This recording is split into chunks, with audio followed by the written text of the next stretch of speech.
gracias por su presencia, a pesar de un tema que es poco grato para los españoles y para los franceses también.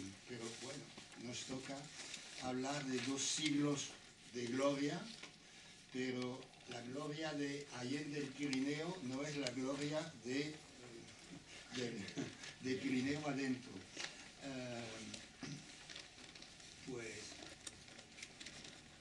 la vez pasada, recorriendo, ¿no se oye? Sí. Ah, se oye en la sala, pero no se oye en el chisme ese. Bueno, la tecnología, un poco... Bueno, así... Está bien. Sí, pero el problema es que yo hablo un poco como los españoles, o los italianos, o los franceses del sur. Bueno, entonces, decía que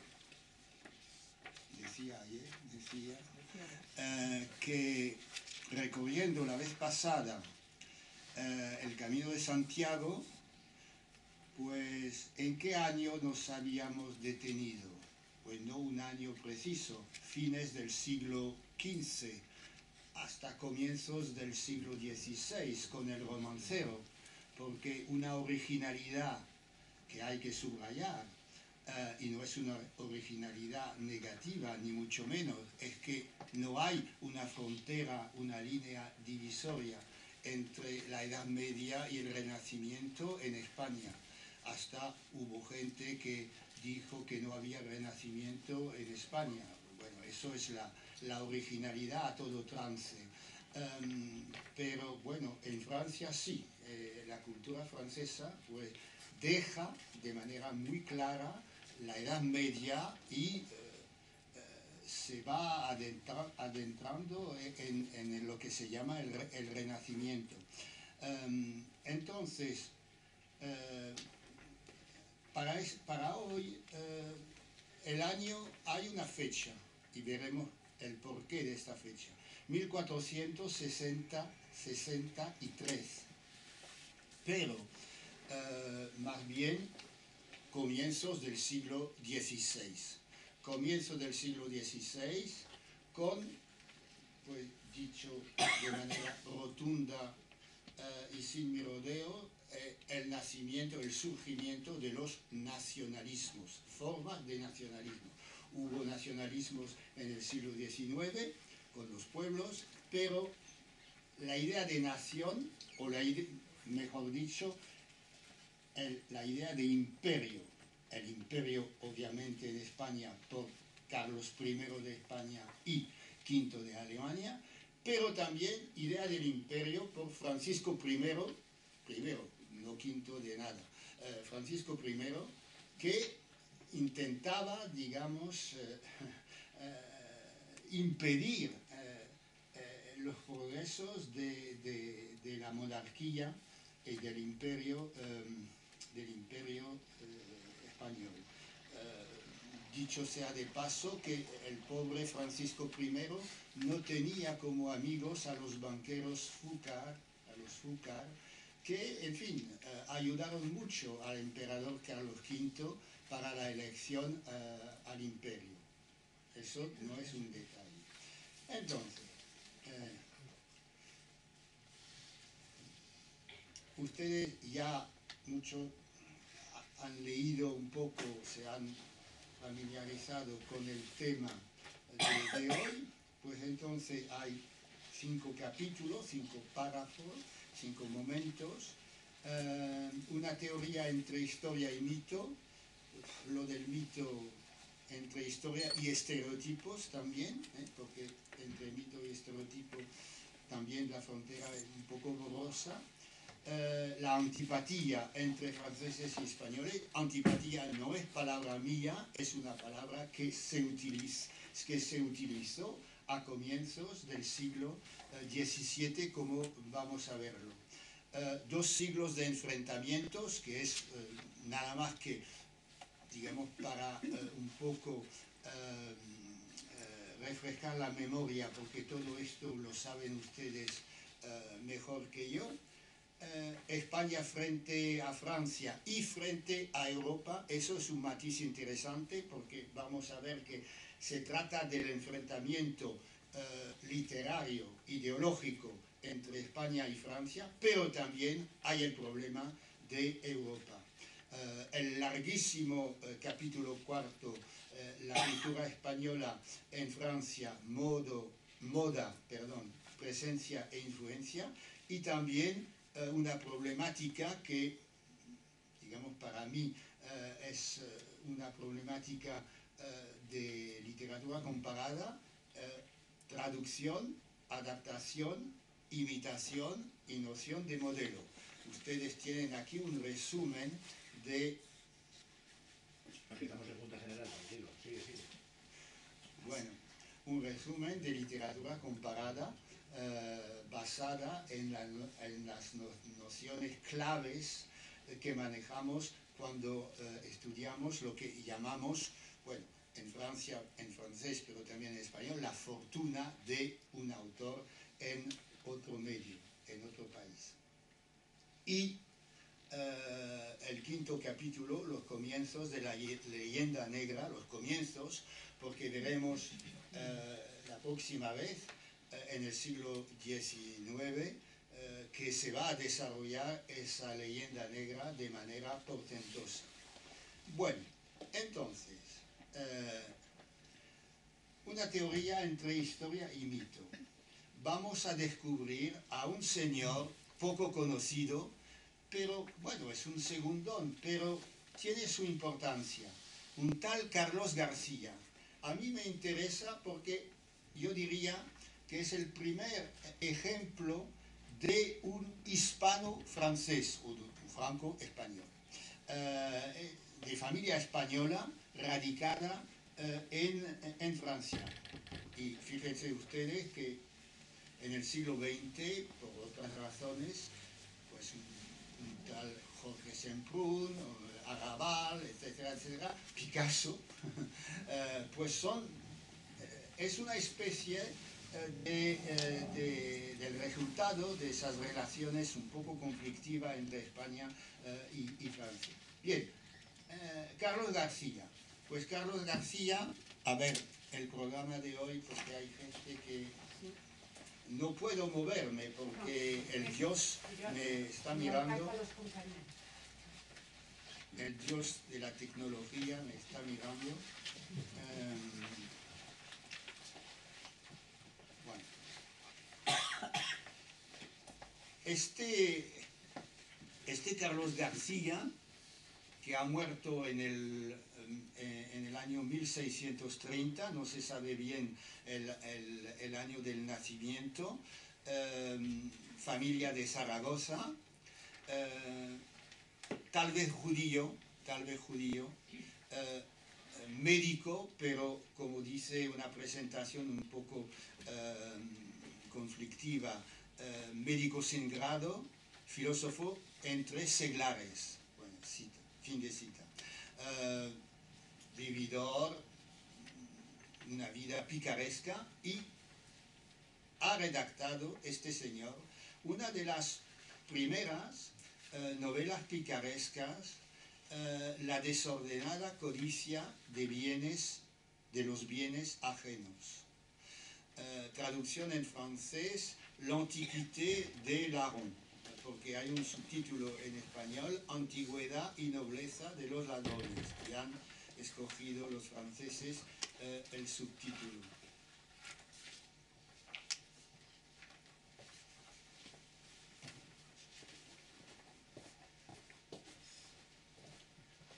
No, nada. Bueno, yo diría que esa desordenada codicia de bienes ajenos es un poco lo que llamamos en ahora autoficción, o sea que mezcla la ficción con datos autobiográficos. Es la confesión de un ladrón, la vida de los ladrones tiene mucho que ver con el Guzmán de Alfarache, porque se descubre las leyes entre ladrones, todas las pautas que los ladrones deben respetar entre ellos, pero un detalle que no lo es, esa desordenada codicia, unos atribuyeron este libro a Cervantes, cosa que desde luego no resiste el examen.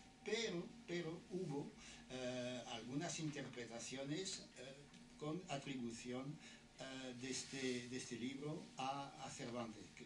O sea que eso significa que no es una obra cualquiera. Ahora bien, la otra obra que nos interesa de ese Carlos García es la oposición y conjunción de los dos grandes luminares de la Tierra, o subtítulo, la antipatía, y ahí viene la palabra clave, de franceses y españoles. Carlos García aprovecha una coyuntura histórica, el casamiento de Luis XIII con Ana de Austria y el casamiento de una princesa francesa con Felipe IV, el que será Felipe IV. O sea, bodas reales. Y frente a esos dos acontecimientos positivos, casamientos, alegría de los pueblos, todo esto, intenta pues modificar o propone una modificación de la historia de los dos países, y hay que recordar el trasfondo de esta situación conflictiva.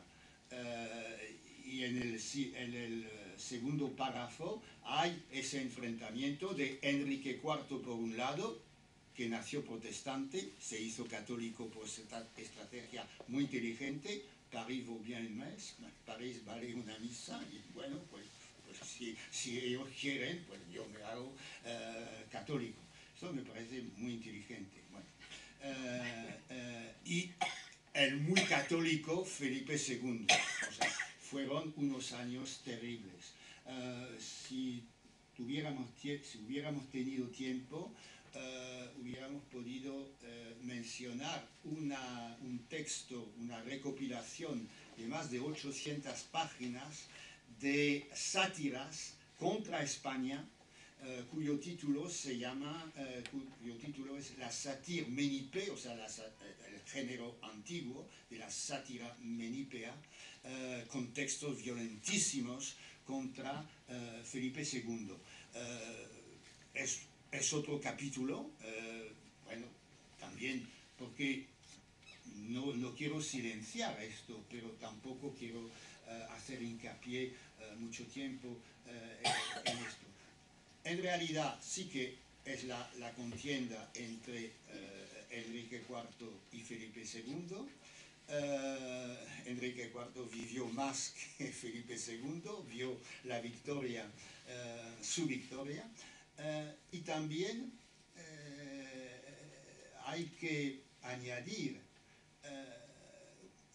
que Enrique III, el último rey de la dinastía Valois, muerto sin descendencia, el propio Enrique IV, asesinado por un tal Ravaillac, pues hubo rumores según las cuales los jesuitas estaban detrás de estos dos asesinatos, porque un tal Juan de Mariana había escrito un texto muy inteligente sobre la utilidad y hasta la necesidad de matar a un tirano, de reggae, etc. Juan de Mariana.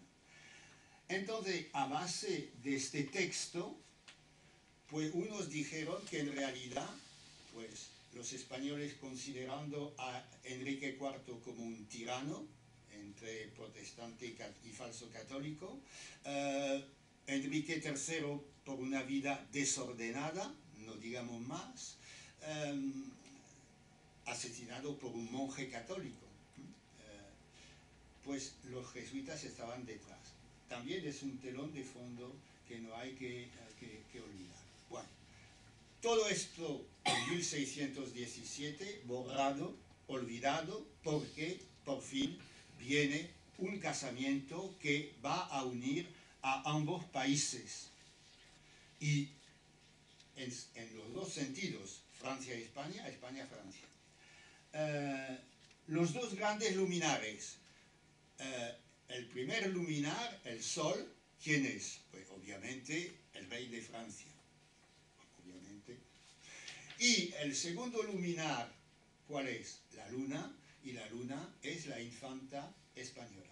Entonces, esa conjunción de esos dos astros va a producir una nueva era de paz para los pueblos, etcétera, etcétera. Aprovecha la ocasión para desarrollar una tesis que no vacilo en definir como, si vale la, espeluznante. Espeluznante. Una tesis. Uno piensa soñar al leer esos argumentos. Y por eso he querido, digamos, ofrecerles varios trozos de este libro totalmente muy difícil de encontrar, desde luego. La única edición es una edición hecha por un francés radicado en Canadá, en el Canadá inglés, en Ottawa. Pero bueno, una edición valiosa y conocida en España, porque he visto a algunos estudiosos mencionar este libro que ha llegado obviamente hasta España, pero muy reducido como éxito dentro de las fronteras del mundo académico. Primero vamos a leer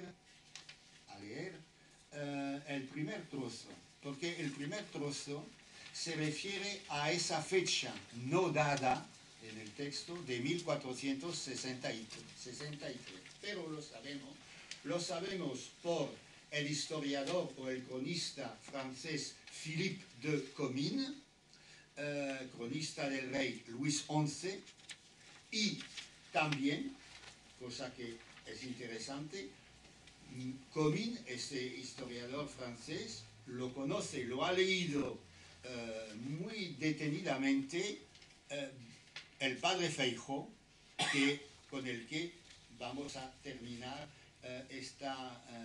este seminario.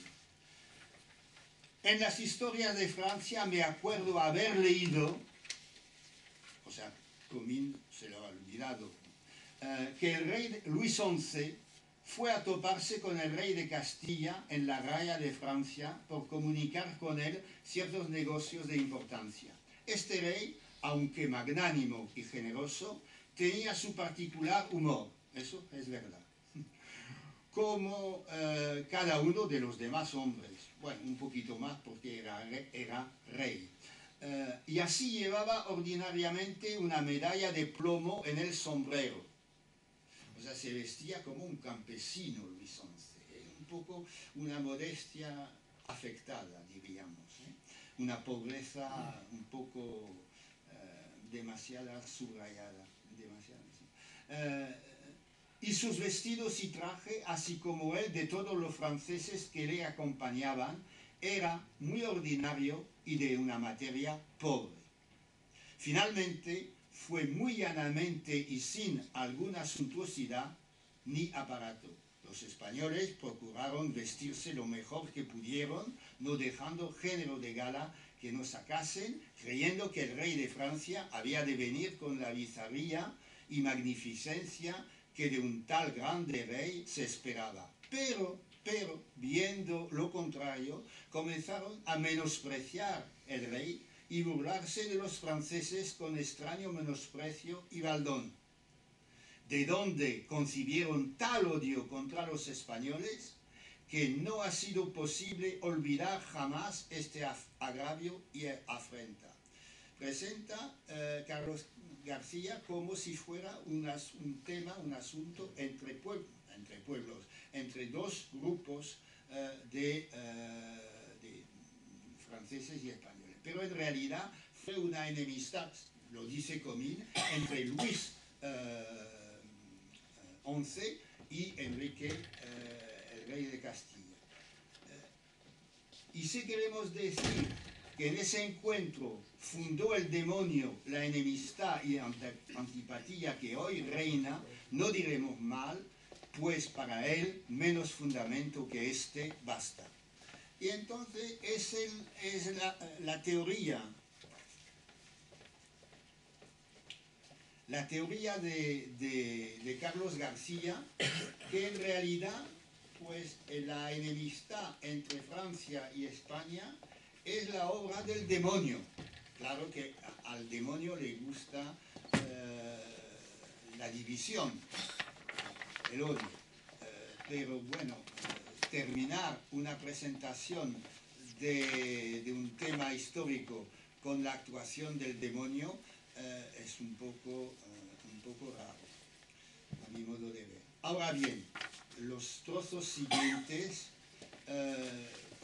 pues hay que leerlo, ustedes lo leerán, porque sería largo tiempo y la verdad es que para mí es algo totalmente extravagante. Es un juego mecánico. Un juego mecánico como un niño puede hacerlo. Tesis, antitesis. El español es así, pues entonces el francés al revés. Y esto hasta la coronilla, si podemos decir. Bueno. La contrariedad del cuerpo que entre los españoles y franceses se halla es tan manifiesta, es interesante, tan manifiesta que sería tiempo perdido, bueno, pues vamos a ver, tiempo perdido, el que se gastase en tratarla, en tratarla prolijamente, pues claramente se ve que por la mayor parte los españoles son pequeños, los franceses grandes, altos. Los españoles son algo brunos, los franceses blancos. Los españoles tienen el cabello negro, los franceses, y bueno, y ya está. Bueno, lo interesante después de esas notas de pie de página que no quise descartar, hay dos cosas interesantes. Primero, los franceses son muy coléricos, los españoles flemáticos. La flema castellana. Esto lo van a repetir a saciedad los viajeros franceses que van a España.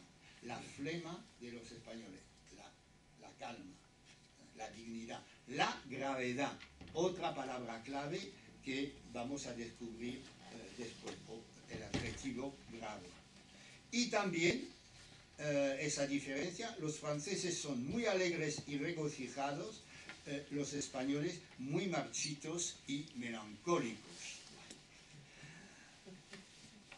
Esto es como un sedimento en el sentido geológico de la palabra. Esto va a permanecer en la mentalidad, sobre todo francesa. Y nada más que esto sin, digamos, tocar el tema del mes de marzo, el siglo XVIII. Imaginen ustedes la relación que un Voltaire, bueno, entre otros, entre muchísimos, otros muchísimos, puede sacar de la tristeza y melancolía de los españoles. Pues evidentemente la causa es la Iglesia, es la religión católica. Es evidente la relación entre el combate ideológico de los filósofos del siglo XVIII y una situación de psicología de los pueblos, que es la más falsa ciencia que haya, porque lo de los caracteres, claro que Aristóteles ha hablado de esto, Herodotes también, pero es la falsa ciencia por antonomasia. Los franceses son muy audaces, los españoles son muy vergonzosos. Y los franceses pueden decir al revés, que la bizarría, para emplear una palabra de Carlos García, de los españoles. Bueno. La página 3, el vestir, porque eso es el cuerpo, o digamos la traza general. El vestir, de la contrariedad del comer y beber, y entonces nos vamos a perdernos en detalles, bueno, sabrosísimos, ¿sí? Cosa para reírse. Y del andar, eso es muy importante, porque eso va a ser repetido por los viajeros franceses también, ¿eh? La manera con la que se encuentra el viajero en la calle, en las plazas, con los españoles. Y la conclusión de la contrariedad del hablar, a la manera de hablar. Bueno, entonces, el vestir. Pues el vestir, pasamos unos detalles increíbles para topar con esa frase. El francés comienza a botonar el jubón por el cuello y acaba en la cintura. El español, pues, o sea, nada más que comienza por la cintura y acaba en el cuello, porque como el español es, digamos, el en vez del francés, ¿eh? Como en Asterix. Asterix dice, pero ¿por qué los ingleses hablan al revés de los galos, poniendo el adjetivo antes? Una cosa muy graciosa.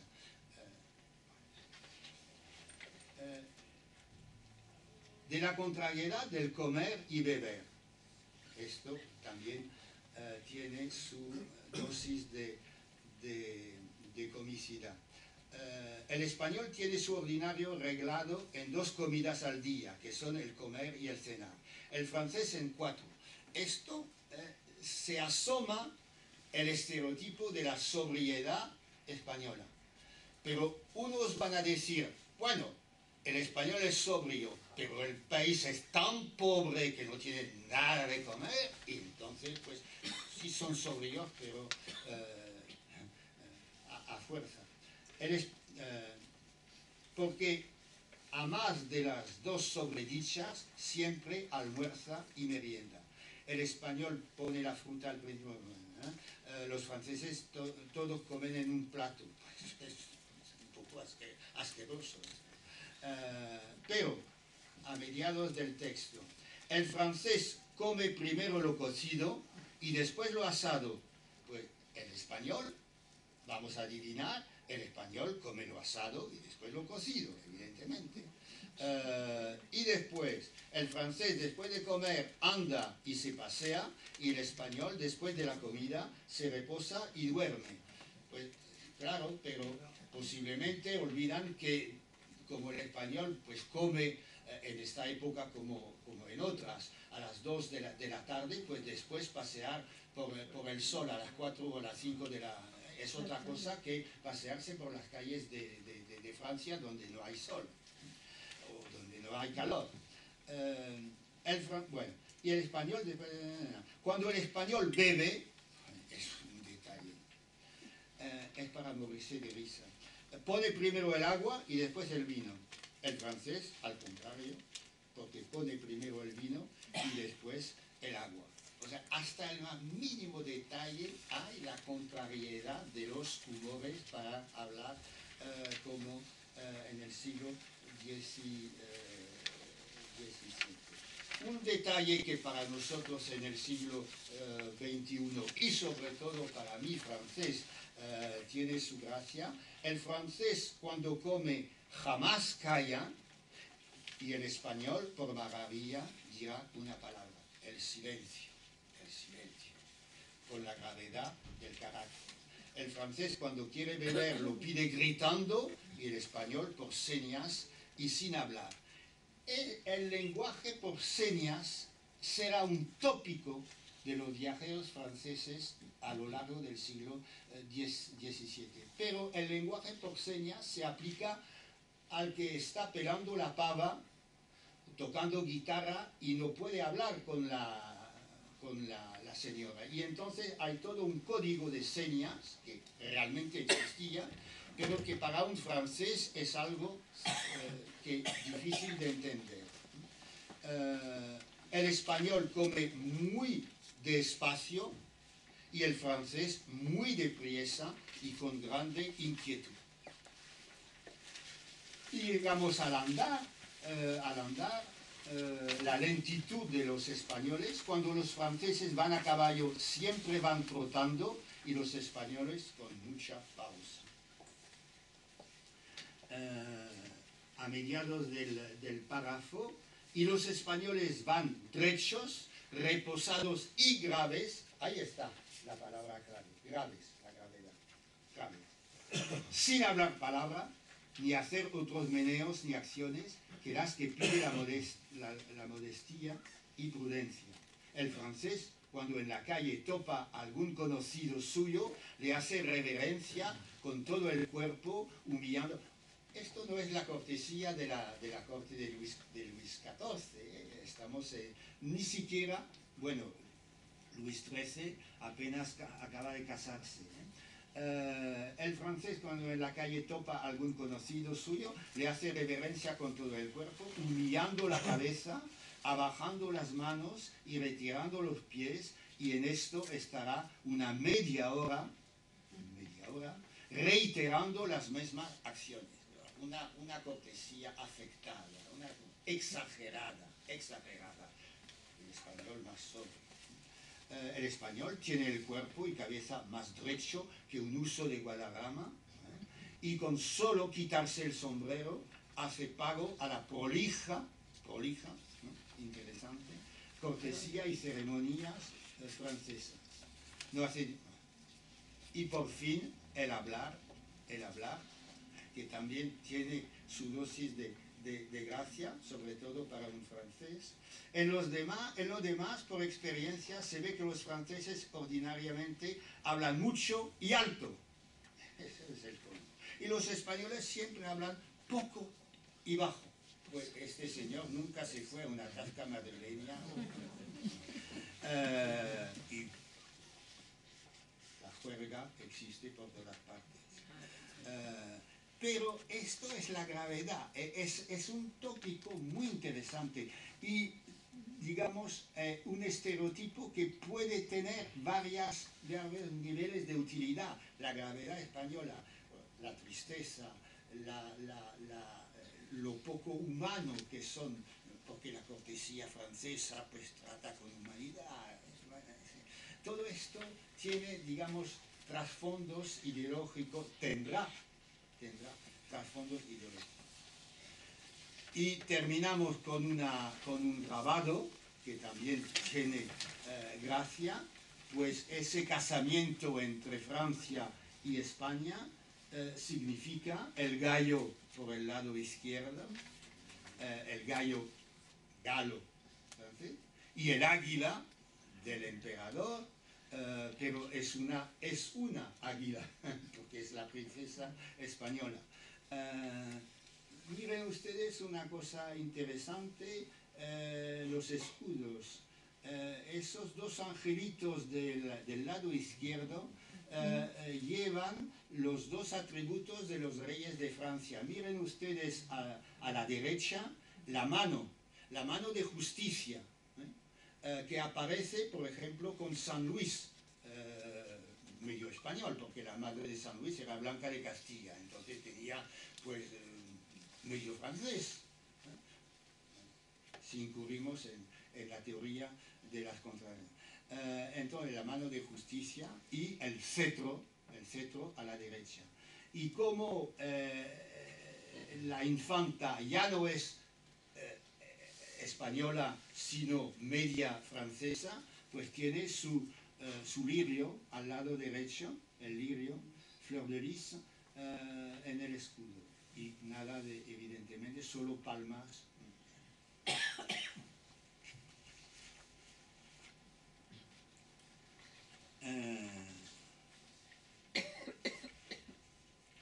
Ahora bien,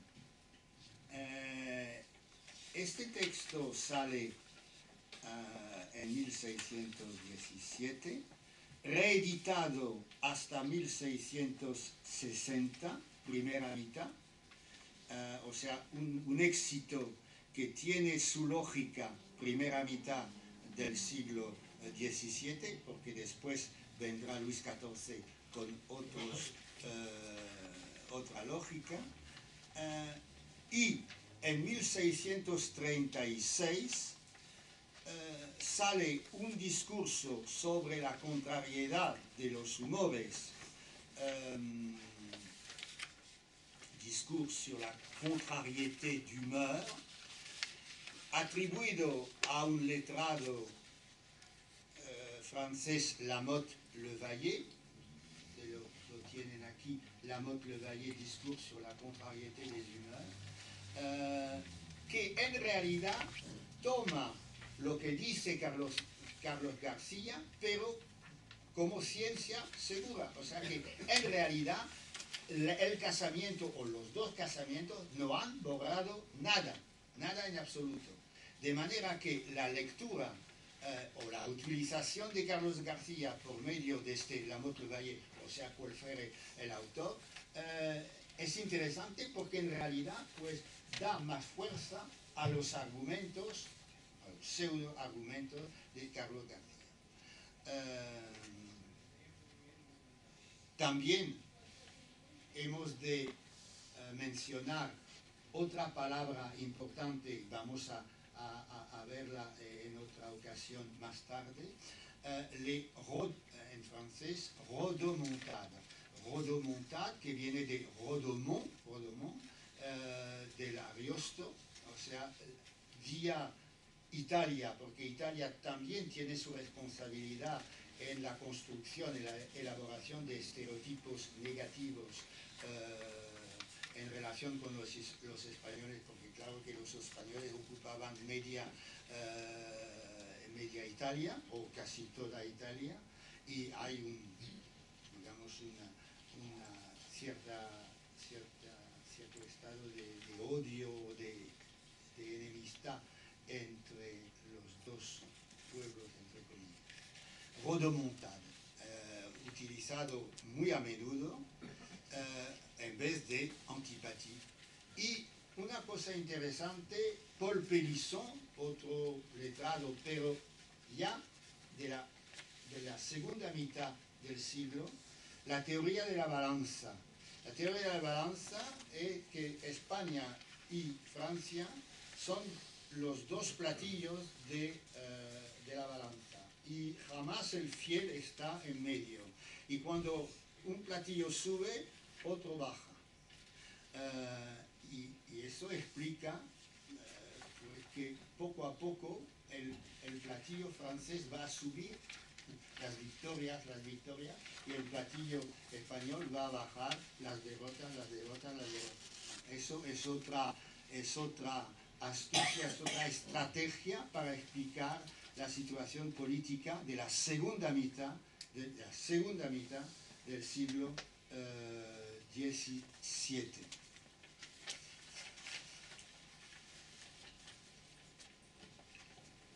Un vistazo al párrafo segundo, 2 siglos de enfrentamiento, victoria francesa de Rocroi, en el norte de Francia, 1643, victoria a raíz de la actuación del Grand Condé, del príncipe de Condé, victorioso de los españoles.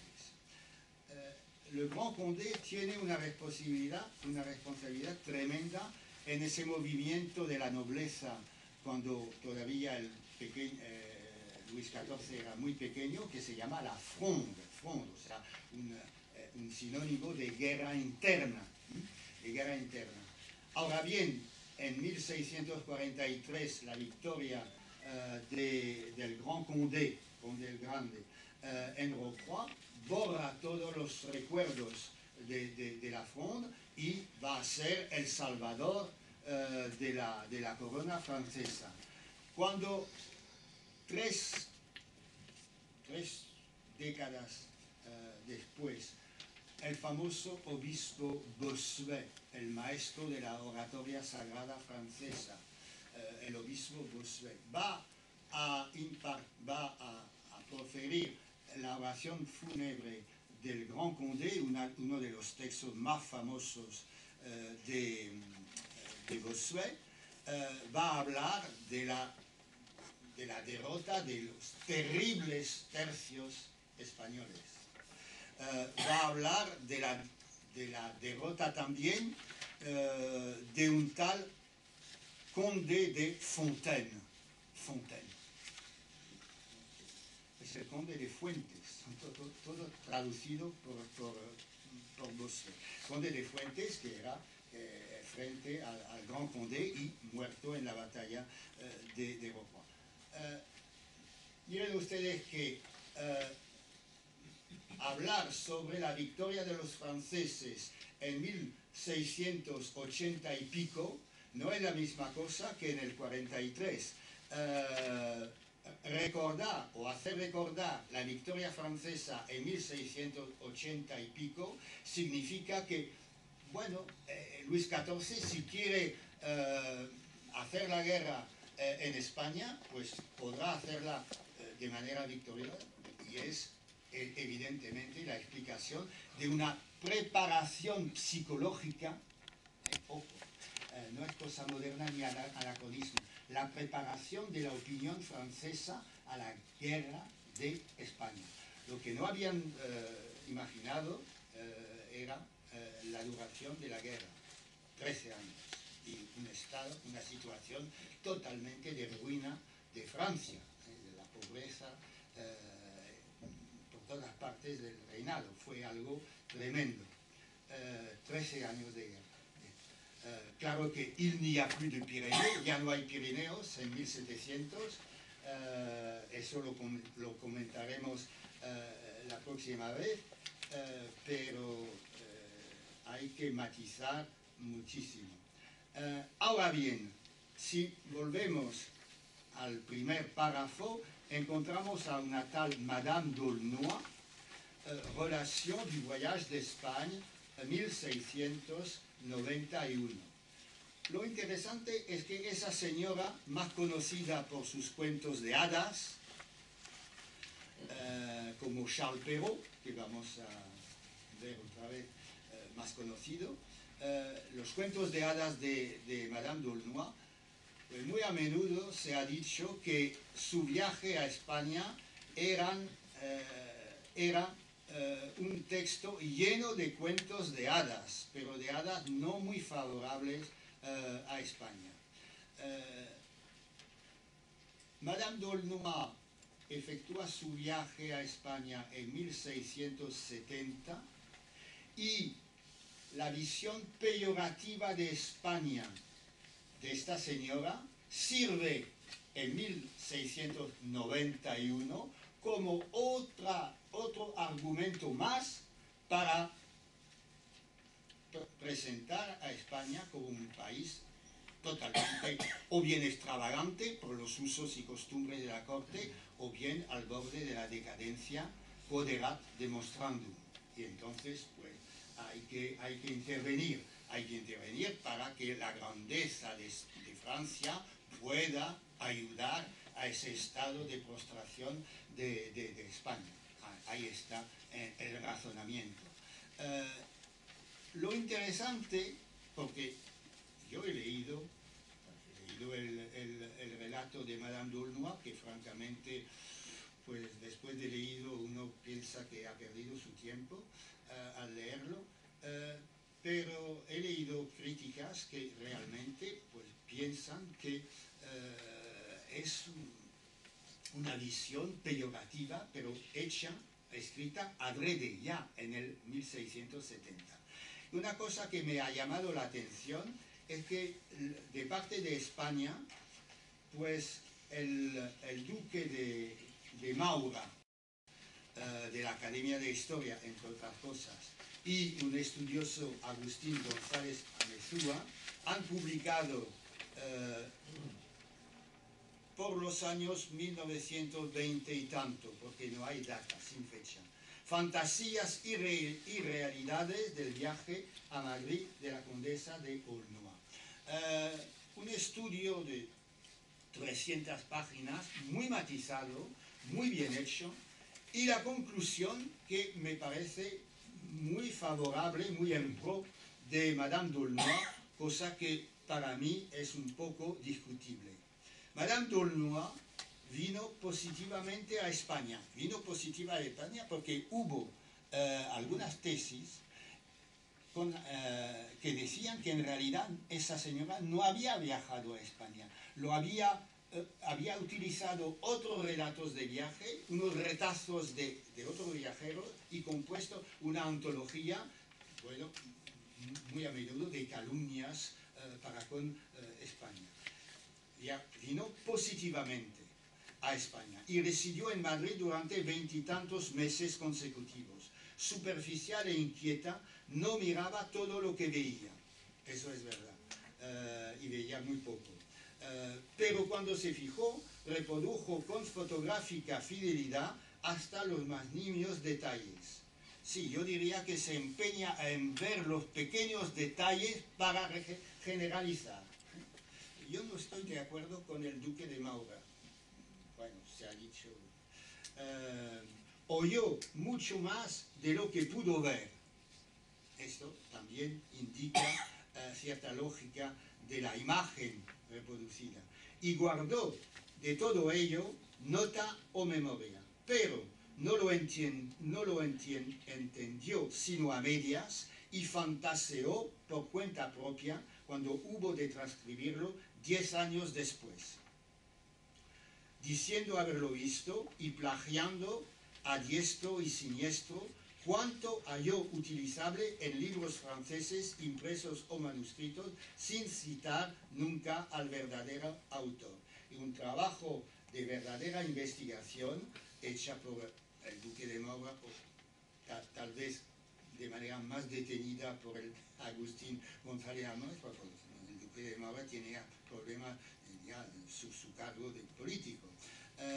En la búsqueda de fuentes, apuntando de dónde viene ese texto de Madame d'Aulnoy, viene de un viajero que se llama tal.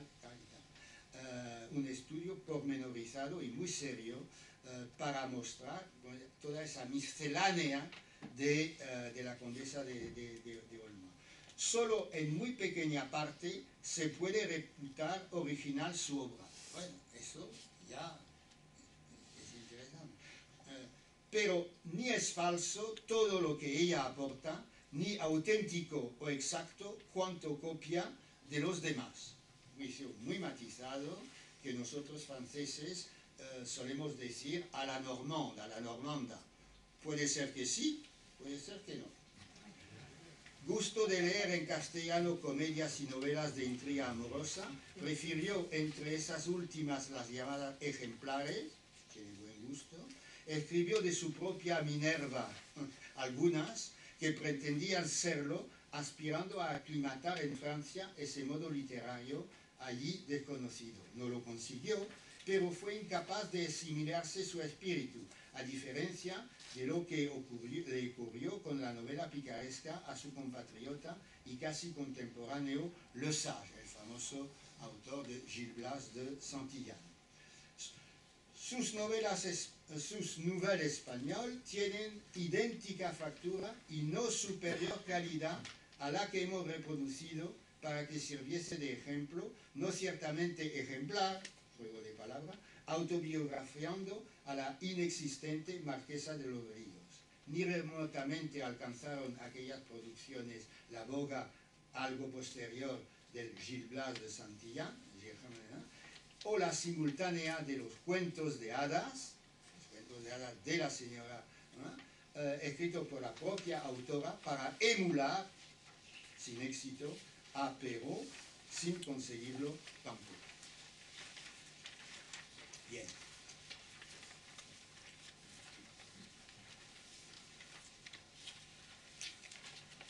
Yo bebo un poco de agua sin añadir vino.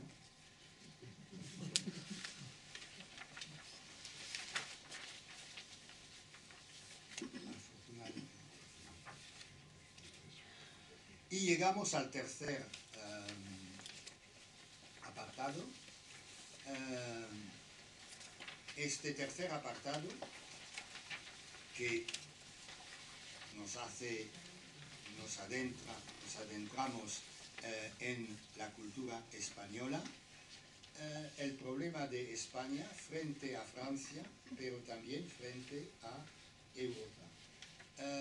he escogido tres obras, tres nombres de los más prestigiosos que hay en la literatura española: Quevedo, Saavedra, Fajardo y Gracián, dentro de la ensayística, digamos, sátira, entre sátira y ensayo, la literatura moral, como se decía, y no hay que olvidar que Saavedra Fajardo ha escrito un texto bastante interesante y sobre todo muy que define muy propiamente la ideología, la manera de pensar de Saavedra Fajardo y también de los españoles de esta época. El título es Locuras de Europa. Las locuras. Europa está loca.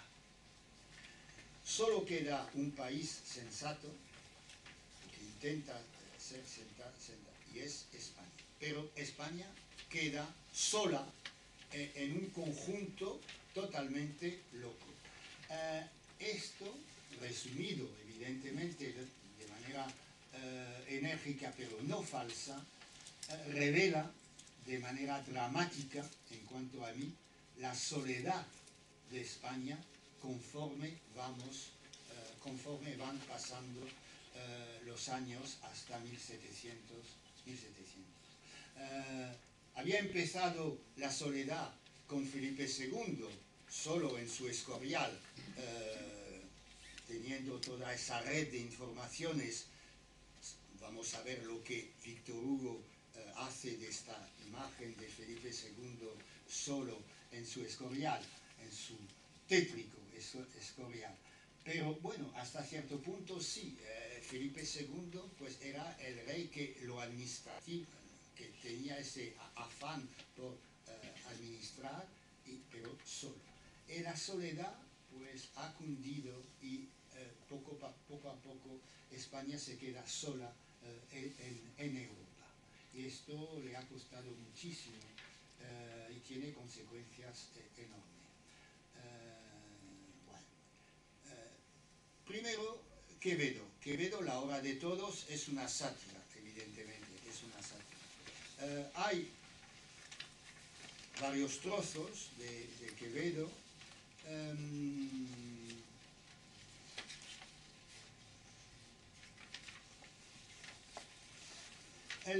El texto que he escogido, Los tres franceses y el español, se parece una fábula, se parece casi una fábula. Venían tres franceses por las montañas de Vizcaya a España.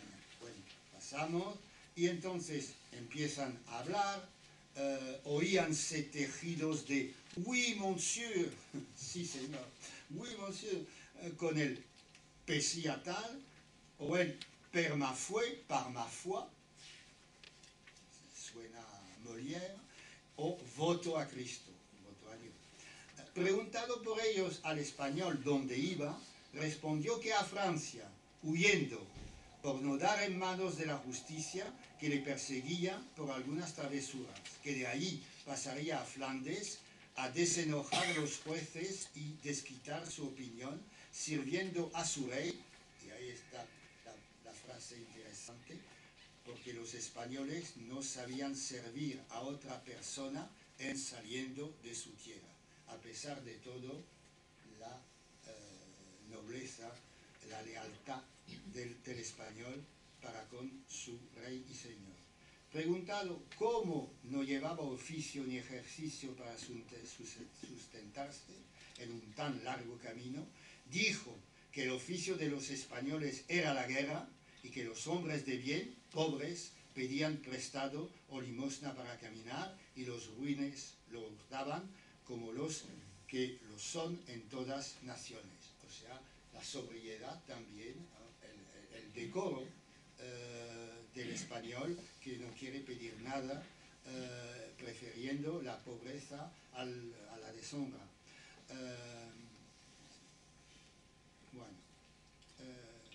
Entonces los franceses confiesan que somos gentiles hombres malcontentos del rey de Francia, hemos perdido en los rumores, y hay afortunadamente una nota de pie de página que explica que en realidad rumores significa sublevación, sedición, revueltas, complot, que es el tema muy de esa época. Y yo he perdido más por haber hecho 3 viajes a España, donde con ese carretoncillo y esta muela sola he mascado a Castilla mucho y grande número de pistolas que vosotros llamáis doblones. Entonces, sin anacronismo, el francés de Quevedo pues es un inmigrante que va a ganarse la vida a expensas del español. Y el desenlace lo dice claramente. Voto a Dios, dijo el español, que sin saber yo eso, echaba de ver que en los fuelles no llevábades el dinero en el aire y que las ratoneras antes llenaban vuestros gatos, juego de palabra, que disminuían nuestros ratones. Y he advertido que después que vosotros vendéis fuelles, se gasta más carbón. O sea que es el robo organizado. No solo se ganan la vida, sino roban a los españoles. Y se cuecen menos las ollas. Y que después que vendéis ratoneras, nos comemos de ratoneras y ratones. Y que después que amoláis los cuchillos, se nos toman y se nos gastan y se nos mellan y se nos embotan todas las herramientas. Y que amolando cuchillos, los gastáis y los echáis a perder porque siempre tengamos necesidad de compraros los que vendéis. Eso es la fatalidad. El español tiene que comprar lo que venden los franceses. Bueno, coletilla, ¿y por qué el español no tiene esas herramientas? Ahí está. Tal vez el oro de las Indias explica la poca industria que hay en este país, pero eso es harina de otro costal. Y ahora veo que los franceses, que los franceses sois los piojos que comen a España por todas partes y que venís a ella en figura de bocas abiertas. Es exageración, evidentemente, es exageración. Pero de esa imagen sale, se trasluce una imagen, puede ser que yo leo mal, de un país hasta sitiado, de un país que se encierra sobre sí mismo, que tiene miedo de cualquier tipo de extranjeros, los piojos que comen a España por todas partes, y que venís a ella en figura de bocas abiertas, con dientes de peines y muelas de abusar. O sea que en realidad las herramientas de los franceses sirven para hacer daño a España. Con dientes de peines, y creo que su comezón no se remedia con rascarse, sino que antes crece, haciéndose pedazos con sus propios dedos. Yo espero en Dios que he de volver presto y he de advertir que no tiene otro remedio su comezón, sino expulgarse de vosotros y condenaros a muerte de uña, juego de palabras con uña, que lo explica la nota de pie de página. Pues, ¿qué diré de los peines? Pues con ellos nos habéis introducido las calvas. O sea, los franceses tienen la culpa de la falta de cabellera. Pero claro que va a desarrollar Quevedo, porque Quevedo se repite mucho. Se repite mucho. Cuando uno lee a Quevedo, pues después... y el juego de palabras con Calva y Calvino. En realidad está detrás los protestantes. Estos no son franceses enteramente, es que hay el peligro de los protestantes, porque tuviésemos algo de Calvino sobre nuestras cabezas. Yo haré que España sepa estimar sus ratones y su caspa y su moho. Esto, en cuanto a mí, huele casi a una copla, una frase del siglo XIX. Bueno, nos quedamos entre nosotros y venga lo que Finiere, etcétera, etcétera. En cuanto a España, que está sola frente a Europa, recuerden ustedes lo que siglos después arguirá Unamuno, que España tiene razón y lo que no tiene razón es Europa. Porque si para Europa el colmo de la felicidad es beber vino y etcétera, etcétera, pues entonces mejor vale comer bien, mejor vale ser español. Esto lo dice claramente Unamuno en respuesta a Pío Baroja, que estaba así con los ojos en blanco, pasándolo bien en el bassin de Arcachon, comiéndose ostras y vino blanco. Sobre la europeización, que es un texto clave de Unamuno, que en realidad explica muchas cosas, porque Unamuno es un poco complejo, y no digo más. Yo haré que España sepa estimar su ratón y su caspa, ¿no? Para que vais a los infiernos a gastar bueyes y ratoneras. Ahora bien, la lógica que obedezca, en esto los cogió la hora de todos, la muerte, y desatinándole la cólera, dijo: los demonios me están retentando de mataros a puñaladas, de darme. ¿De dónde viene yo? ¿Por qué no hay nota de piedra? Es Bernardo del Carpio, el que vimos la vez pasada. Y hacer Roncesvalles esos montes, o sea, la derrota total de los franceses y también de algunos españoles, para ponerlos todos de acuerdo. Segundo ejemplo, Saavedra Fajardo. Quise ofrecerles cómo se presenta este libro, que más de 500 páginas en edición Castalia, en edición Cátedra, unos dibujitos que expresan la sentencia, el lema, por decirlo así, en latín, explicado afortunadamente en lengua vulgar, en castellano, y después varios ejemplos. O sea, ¿de dónde viene ese oso con las abejas? Pues lo explica el texto de Saavedra y también, afortunadamente, la nota de pie de página, el problema del oso que quiere comer miel, pero hay el problema de las abejas. Bueno, pasamos. Porque lo interesante es lo siguiente. Los franceses impacientes, o sea, ya, impacientes, lo decía Carlos Gardella, ¿no? Ni miran al tiempo pasado, ni reparan en el presente, y suelen, con el ardor de sus ánimos, exceder en lo atrevido y apresurado de sus resoluciones. Pero muchas veces esto mismo les hace felices, porque no dan en lo tibio y alcanzan la velocidad de los casos. Los españoles las retardan para cautelarlas, más con la consideración, y por demasiadamente prudentes, el defecto de las cualidades. Es la fatalidad total.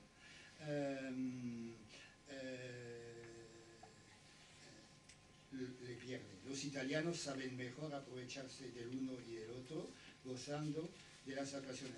Los italianos en medio de los franceses y de los españoles, salen con la suya. Bueno, pasamos. Y segunda columna, eso es típicamente la estrategia de la escritura de Saavedra Fajardo, que ensarta ejemplos sacados de la historia. Y claro, viene ese episodio famosísimo, glorioso para los españoles y no para los franceses. Francisco de Francia no dejó de ser enemigo del emperador Carlos V después de haberle librado de la prisión, porque no fue franca como la del rey don Alfonso de Portugal. Claro que en realidad, pues, los franceses tienen siempre sus defectos. Bueno, ustedes leerán esto si les interesa. Y, bueno, segundo texto, porque en realidad en la página 8 viene por alusión, leve alusión, el retrato del cardenal de Richelieu. El cardenal de Richelieu, si hubiéramos tiempo y espacio, hubiéramos podido encontrar en Quevedo algunos retratos satíricos, polémicos del cardenal de Richelieu. Porque el cardenal de Richelieu es hombre de iglesia, pero en realidad es el modelo del traidor. Y hasta traiciona al rey de Francia. Tesis de Quevedo, que es un poco atrevida, se ha dicho. Bueno, entonces, viene, como lo dice la nota G, que hay un doble sistema de nota, pero muy bien hecho, velada pero clara alusión al cardenal Richelieu. Bueno, clara alusión porque él, que ha hecho el libro, tiene una ciencia portentosa. Pero la nota de pie de página es casi más interesante que el texto de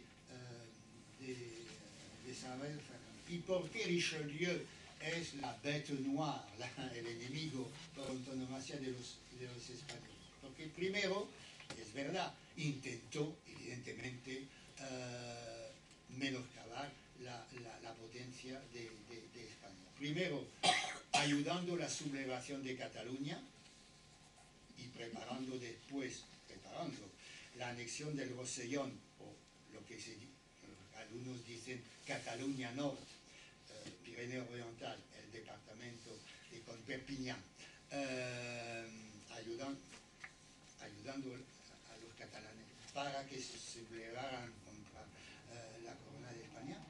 Segundo, y eso es más grave para los españoles, la ayuda abierta a los portugueses para que en 1640 Portugal recuperara su independencia y todas las colonias también.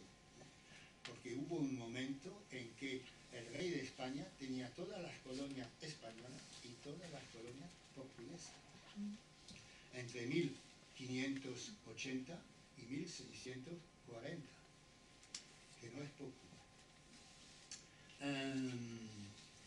Tercer texto, y eso también aparece en Quevedo, pero claro, de manera más controlada, más sobria, de parte de Saavedra Fajardo, un escándalo hasta poco entendido en Francia, la alianza de Francisco I con el sultán Solimán, nada más que para, iba a decir, pisarle el poncho a Carlos V. ¿Qué trabajos no ha padecido Francia después que el rey Francisco, más por emulación a las glorias del emperador Carlos V que por necesidad extrema, se coligó con el turco y le llamó a Europa? Y bueno, esto después, en 1524. Ahora bien, para los españoles hay que recordar Lepanto. El Lepanto, victoria española, pero con la ayuda de Venecia, bastante. Una ayuda muy importante. Y entonces, claro que el castigo de Francisco I, pues se ha muerto porque a él le gustaban las mujeres y entonces pues murió a raíz de cierto morbo que se llamaba Orgullo francés. Y ustedes leerán esto. Tercer ejemplo, más divertido, Gracián el Criticón, pues ese viaje por toda Europa de Critilio y Andreño. Ustedes leerán ese diálogo que tiene su gracia, como balance del viaje a Francia.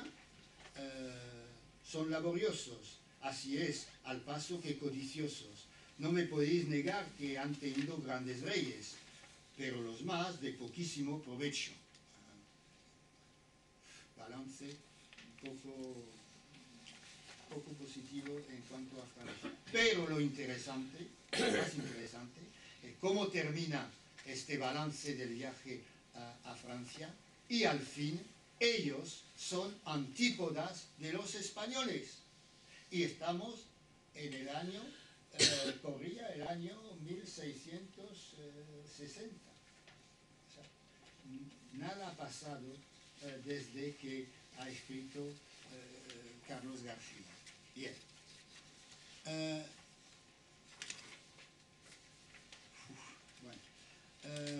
Vamos a pasar rápidamente, por obvias razones, sobre el problema de la influencia española en Francia. Pues viene el párrafo, el apartado cuarto, con bastantes pormenores, afortunadamente. Solo voy a dar algunos detalles. Fortuna de Santa Teresa en Francia. Pues hay que saber que en realidad la fortuna de Santa Teresa en Francia empieza porque un hispano francés, Juan de Quintana Dueñas, que los franceses llaman Quintana Dueñas,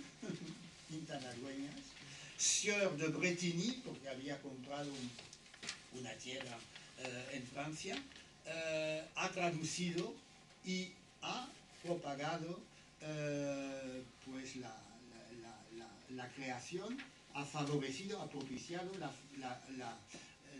la creación de los monasterios de carmelitas. 68 a mediados del siglo XVII. O sea, empieza al comienzo del siglo XVII, medio siglo, 68 conventos de carmelitas en Francia. Es algo impresionante. San Juan de la Cruz, también traducido, conocido, 8 biografías durante el siglo XVII, biografías, porque es algo un poco que interesa a los franceses, ese tipo de santo, que no tiene nada que ver con los santos, entre comillas, franceses. Literatura religiosa y moral, Juan de Huarte, examen de ingenios. Es interesante. Juan de Huarte es poco conocido, pero en realidad supo reactualizar la vieja teoría de los climas venida de Aristóteles de la antigüedad en el siglo XVII, hasta tal punto que Montesquieu en el siglo siguiente, en el siglo XVIII, pues utiliza, sin mencionarlo, la teoría de Juan de Huarte, de los climas, adaptada esa teoría al mundo de las leyes de los países calientes, las leyes de los países fríos y afortunadamente las leyes del país templado por antonomasia, que es Francia, ni caliente, o sea, el modelo. País caliente, tiránicos y fanáticos, España y los musulmanes, y los países fríos, Inglaterra, etc., y en medio Francia. No lo dice Huarte esto tan tajantemente, pero la teoría de los climas hay que saber que ese desconocido español tiene una importancia tremenda.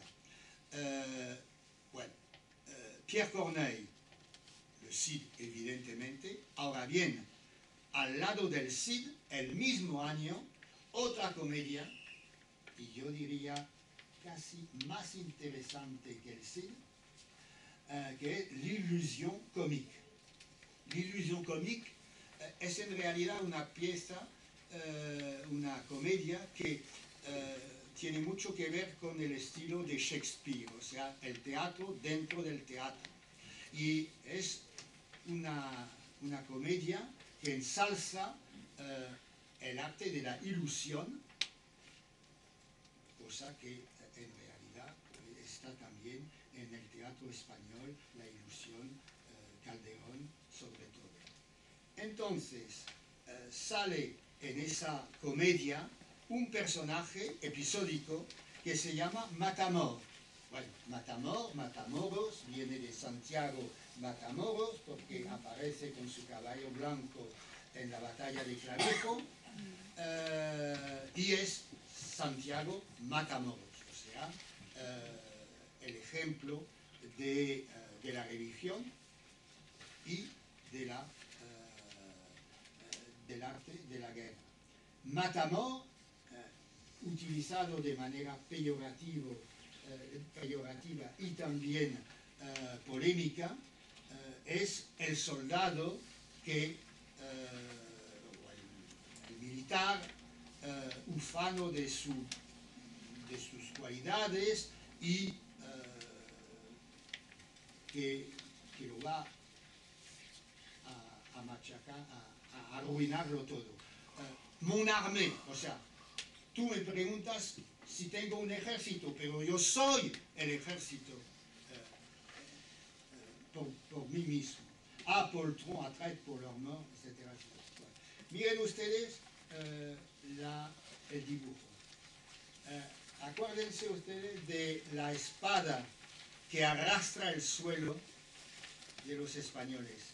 Miren el tamaño de esa espada. Es el tamaño de una gente que o bien le gusta la guerra, o bien son un poco orgullosos, descomedidos. Los franceses tienen una espada, pero razonable, que no arrastra el suelo. Y miren ustedes las espuelas. Espantoso, las espuelas. Bueno, solo un detalle, el verso 245, una francización, una manera de nacionalizar, bellaco, Veillac, que no tuvo fortuna, Veillac, 245. Lo dice afortunadamente, el español, bellaco,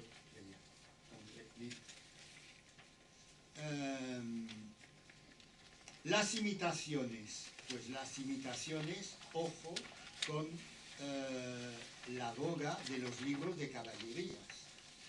En Francia conoció una moda muy importante a base de traducciones de los romances, de las novelas de caballería, de los libros de caballerías. Más de 300 traducciones a lo largo del siglo XVII.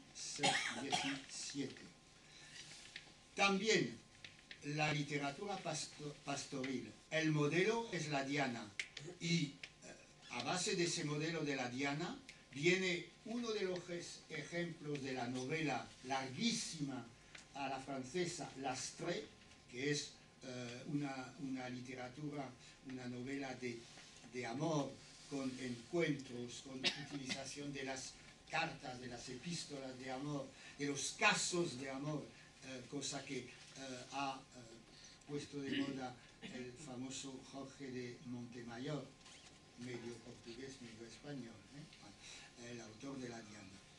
Pues Honoré d'Urfé, miren las fechas, comienzo del siglo XVII, pero un éxito enorme. Otro éxito, porque claro que hubo el éxito del Quijote, pero un éxito tan importante como el del Quijote, y unos dicen aún más, si nos fijamos en las traducciones, fue la literatura, la novela morisca, a base de las traducciones y de la moda de las guerras civiles de Granada y de lo que los franceses llamaban de manera graciosa les nouvelles grenadines, o sea, las novelas cortas cuyo tema era Granada y la lucha de los bandos segríes y abencerrados. Comienzo de la leyenda negra, veremos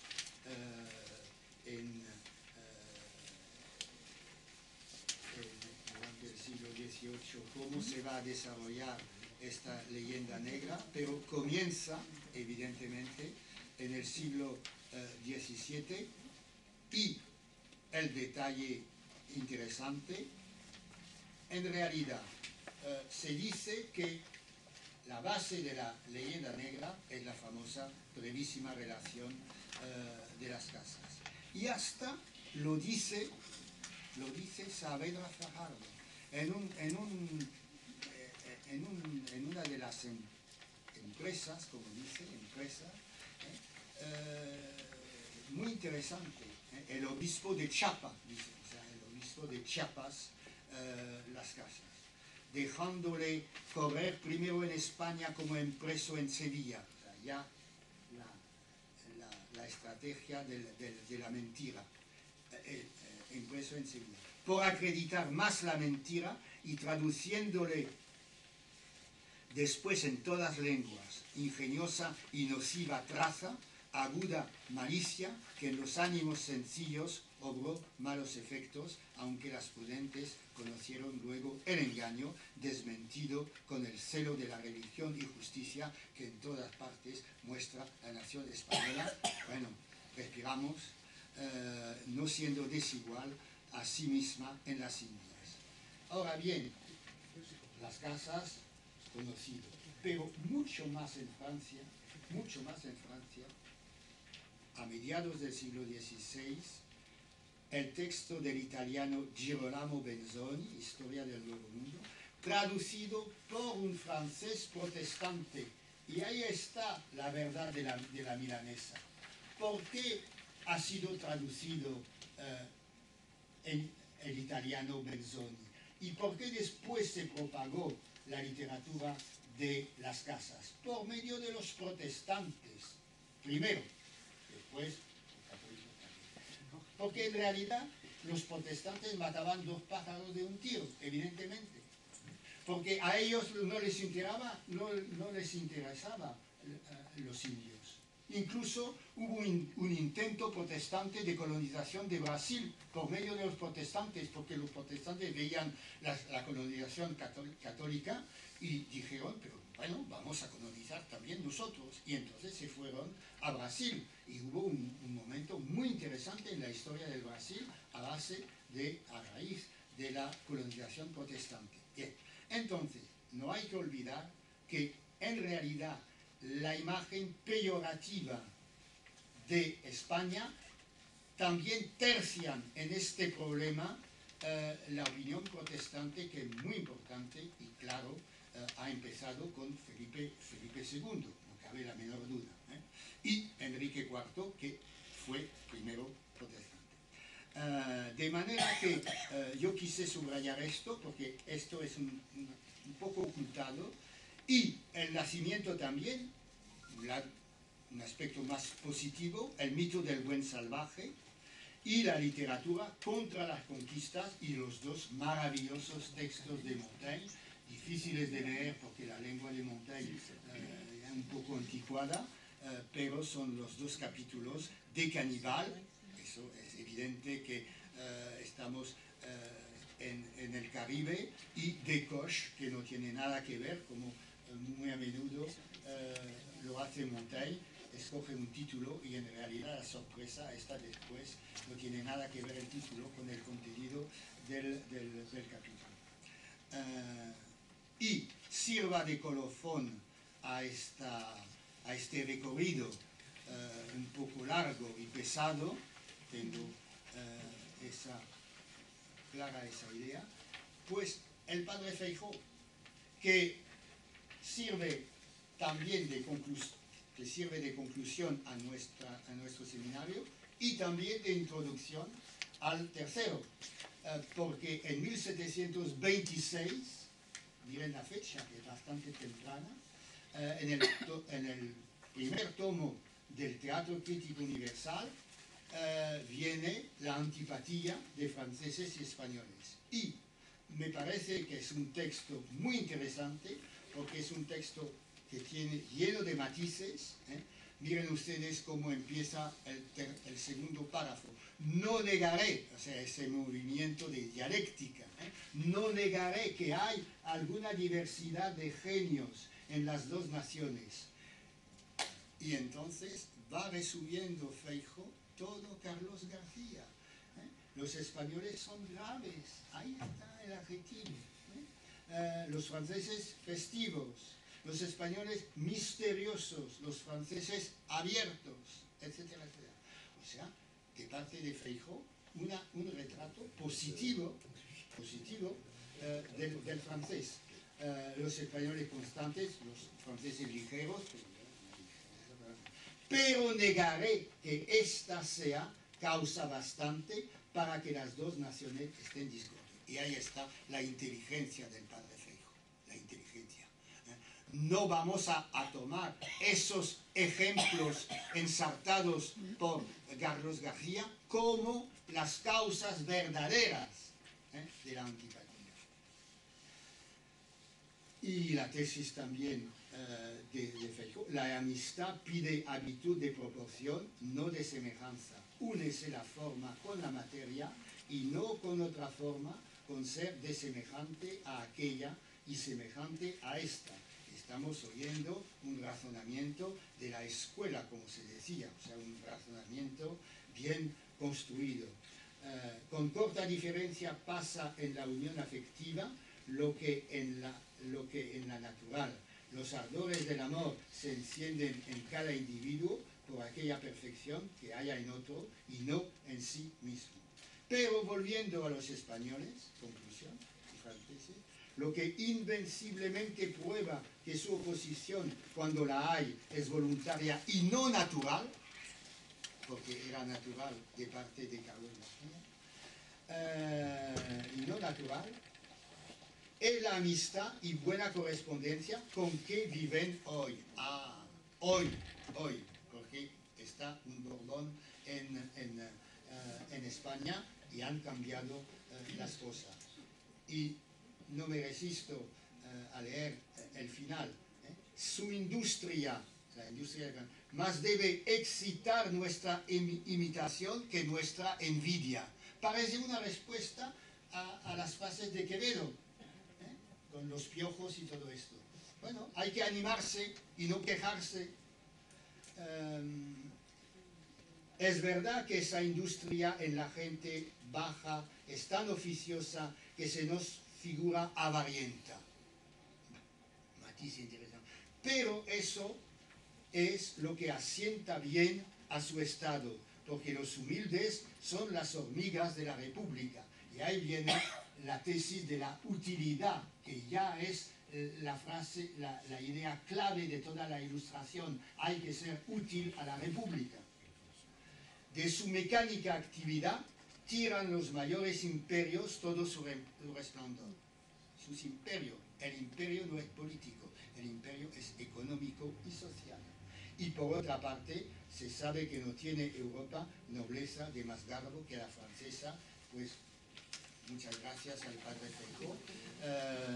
Y bueno, perdonen esta larguísima, no charla, monólogo, pero si hay preguntas, pues de muy buena voluntad contestaré a ellas, porque el capítulo es bastante controvertido, este capítulo de la Rosa.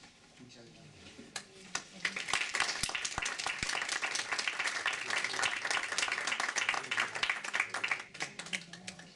He tenido que calzar las botas de siete. Lo siento. ¿Alguna pregunta? Es tan triste el monólogo.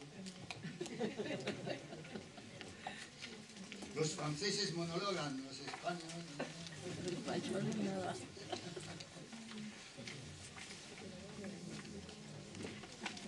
Pero esto ha echado raíces,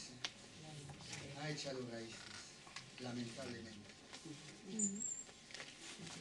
No por culpa de Luis XI, que no tiene nada que ver, que no era, bueno, fue bastante controvertido. A pesar de la biografía redactada por Giscard d'Estaing, que se empeñó en redactar una defensa y apología de Luis XI como rey moderno. Claro que la lucha de Luis XI con Carlos el Atrevido, Charles el General, es ejemplar, y supo ensanchar el reino de Francia. Pero eso supera mucho lo del encuentro de esos franceses y españoles. Y claro que bueno, cada uno tiene su responsabilidad.